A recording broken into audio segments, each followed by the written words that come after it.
ምንድነው ደስታ የቀማ ምንድነው ደስታ የነሳ ብዬ ስጠይቃቸው ሁሉ ነገር ሞልቶልኝ ዛሬ ቢሊየነር ነኝ 50 60 መኪና ይሄው እንደበጋ ሰረዋለሁ 5-6 ህንጻ ከተማይቱ ውስጥ የኔ ነው ይላችኋል እናሳ ግን ደስታ የለኝም ለምን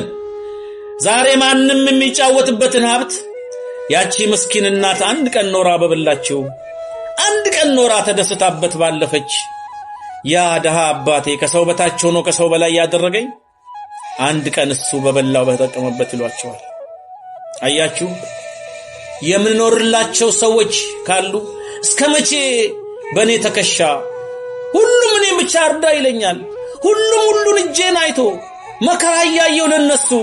ምን በድዬ ነው አምላክ ያትበሉ አልበደላችሁም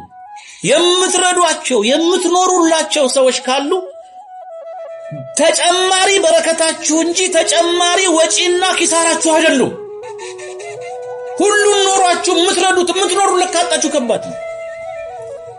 አሁን አብዛኛው አውሮፓ ስታዩ ውለው ስላደሩ ብቻ የሚከፈላቸው ሰዎች አሉ ደስታ የላቸውም እንደዛ ምን ራሳቸውን ሲያጠፉ በተደጋጋሚ ራሳቸውን ያጠፋሉ ከዛ ምን ያደርጋሉ አፍሪካ ውስጥ ሄደው በጣም ድሆች ከሆኑት አንዱ ህፃን አምጥተው በጉድፈቻ በፎቶ እያሳዩ ያንተ ልጅ ነው ይሉትና ደሞዝ ከሱ ላይ መቁረጥ ይጀምራሉ ኋላ 6 ዓመት 7 ዓመት 10 ዓመት ሲደርስ የተማረ ሲሄድ ለውጡን እያሳዩ ፎቶ ይልኩለታል አየህ ይሄ ልጅ አንተ ከሌለ ግን ይሄ ለውጥ ያቆምና ይሞታል ይሉታል